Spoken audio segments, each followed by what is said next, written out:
यहाँ को दीदी को टीएमसी हरा दिया, लिंक तो हो गया, पूरा कलकत्ता हम घूरेंगे, रिकॉर्डिंग कर लेना। क्या बोल रहे हैं? बीजेपी टीएमसी को हरा दिया तो लिंक तो हो गया, पूरा कलकत्ता घूरेंगे, लंगा होके घूरेंगे। भाई तो गायब हो गया। स्पेशली जो 4 मई को रिजल्ट आया ना बीजेपी के फेवर में, उसके बाद तो भाई का गायब होना बनता ही था। क्या पता भाई ने अपनी लाइन बदल ली हो, इन चाचा की तरह, हो भी सकता है, यू नेवर नो। भूला है भंडारी करे नंदी की सवारी, शंभुनाथ रे हो शंकर नाथ रे। अगर हम ये कहें दोस्तों कि बीजेपी ने बंगाल को जीता नहीं है, क्लीन स्वीप कर दिया है टीएमसी को, तो कोई अतिशयोक्ति नहीं होगी, क्योंकि कई सारे कैंडिडेट्स बीजेपी ने ऐसे उतारे थे जिनके फेवर में ऑलरेडी माहौल चल रहा था, लोग उनको जीतते हुए देखना चाहते थे, जैसे कि ये।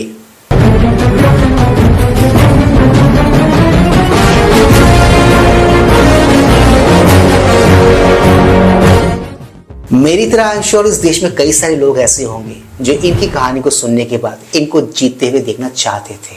इनकी इस जीत को देखकर मेरी तरह आई एम श्योर बहुत लोगों को सुकून मिला होगा, बहुत लोगों के कलेजे को ठंडक मिली होगी। जहां इनके पक्ष में, इनके फेवर में जनता ने बहुत सारा प्यार लुटाया, वोट दे दे के इनको जिताया, वहीं कुछ लोग ऐसे भी थे दोस्तों जिनको ना तो जनता ने वोट दिया और ना ही जनता ने प्यार दिया। From me, save this screenshot, save this video, save this moment. Mamata Banerjee is forming the government again. Even Mamata Banerjee is forming the government again. Ram ji का नाम लेकर राजनीति नहीं करनी पड़ती, इतना बुरा वक्त नहीं आया है टीएमसी का। जिस टोन, जिस लहजे में ये बात कर रही थी ना, उसको एंटाइटलमेंट कहते हैं। जी हाँ, एंटाइटलमेंट का नशा।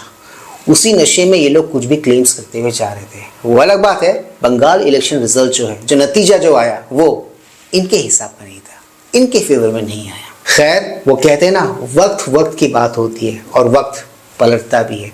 वक्त पलट गया और अब इनका टोन इन दिनों ये है दोस्तों।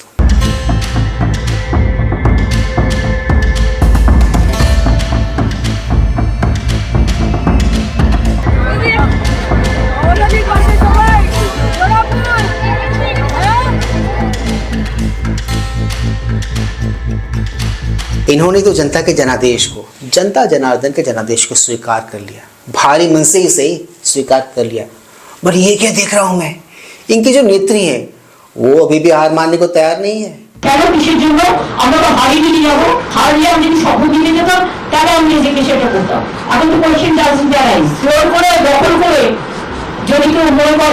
যে আমি কি রেজিগনেশন দিতে হবে, no not that. Now also I want to say that we have not, we didn't lose the election, it is their forceful attempt to defeat us. Officially they may through election commission can defeat us, but morally I am telling you that we won the election. ये तो हाल है इस दल के, BJP की जीत को जहां पर इसी दल के कुछ नेता एक्नॉलेज कर रहे हैं, तो वहीं कुछ नेता ऐसे हैं जो एक्नॉलेज नहीं कर रहे, हार नहीं मान रहे।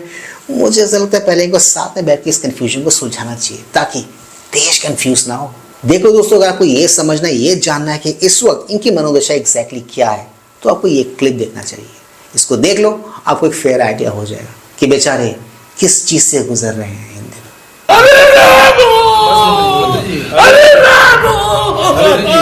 बीजेपी की जीत के साथ बंगाल में इन दिनों जो हो रहा है, जो चल रहा है ना, मुझे ऐसा लगता है वो था असल जनादेश। ये वही आवाजें थी जिनको लंबे समय तक, लंबे टाइम तक दबा के रखा गया, इनको स्पॉटलाइट कभी नहीं मिला। एटलीस्ट जो क्लिप्स, जो मैं वीडियोस इन दिनों देख रहा हूँ, उसको देखकर तो मुझे ऐसा ही लग रहा है।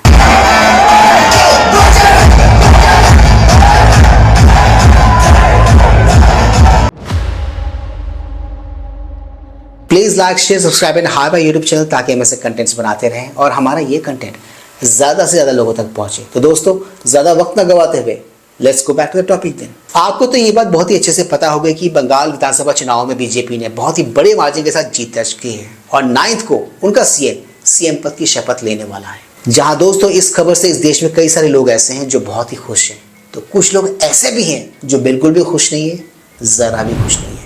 एंड इंटरेस्टिंगली दोस्तों, इनके अपने इकोसिस्टम वाले साथी ही ना ऐसे लोगों को ट्रोल कर रहे, रोस्ट कर रहे, सुना रहे हैं, इनफैक्ट डिस्ट्रॉय कर रहे, कहेंगे तो कुछ गलत नहीं होगा।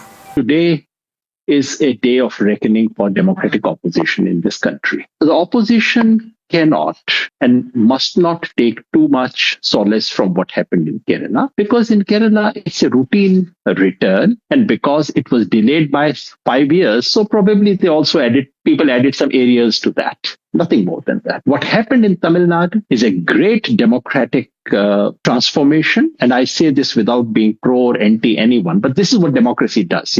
Suddenly a rank outsider comes in and transforms it. What happened in Assam is something where system plays a role, but a very limited role. In Assam, the delimitation was such, which is one of the worst delimitations ever in the history of this country.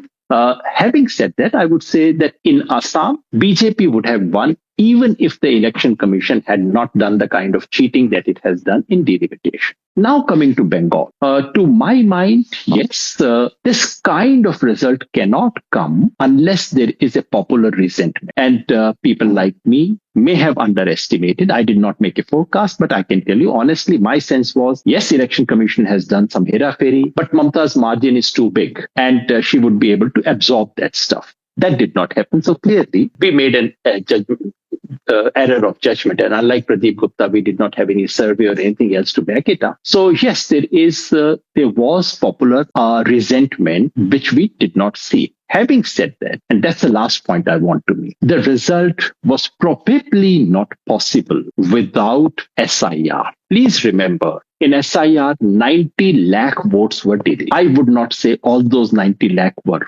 false or targeted, because in the first round, 58 lakhs were deleted. No particular evidence of that having been targeted or partisan. But the final 27 lakh votes that got deleted, we have every evidence to suggest that they were targeted, that they were wrongful deletions, and that it has actually contributed in a big way to BJP victory. But may I add one more but thing? But Rajdeep? not this scale of a victory. May I intervene there? 79 to the TMC versus 208 to the BJP. Those 27 lakh, even if they were targeted in part, because a number of them also, of course, Murshidabad, Malda, large Muslim population areas, as well as in some of the Matua belts, Hindu areas on the border, all of them found themselves in logical discrepancies. It would not have changed the mandate, Yogendra Yadav. Before Yogendra Yadav, Mr. Pradeep Gupta was saying was very clear to give you what was going on in Bengal. If the surveyors were put to the jail for just asking whom you will vote, and then somebody is having an audacity to say that the democracy is danger for opposing them, not for supporting them. Second thing I would like to say, yes, of course, Election Commission has done a miracle,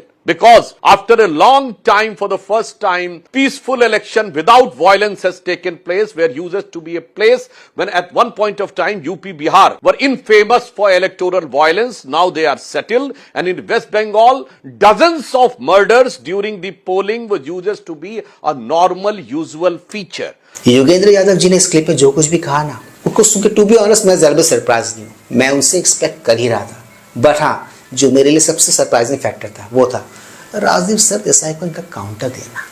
खैर, ये जो ecosystem वाले ना, इनसे इस देश के एक एवरेज राष्ट्रवादी इन दिनों सोशल मीडिया पे वही सवाल पूछ रहे हैं जो इस क्लिप में ये भाई ममता दीदी से पूछते हुए नजर आ रहे हैं। তুমি চলে গেছো দিদি, আমার দাদা এসেছে দিদি, তোমার আর কোনো কাজ নেই, আমার দাদার কাজ আছে दिदी। तो दोस्तों, आज के इस वीडियो में सिर्फ इतना ही। मैं मिलूंगा आप सबके साथ अपने अगले वीडियो में। Anyways, do not forget to like, share, subscribe YouTube channel. इससे हमें शक्ति मिलती है, इससे हमें ताकत मिलती है और इससे हमें मोटिवेशन मिलती है। कीप स्माइलिंग दोस्तों।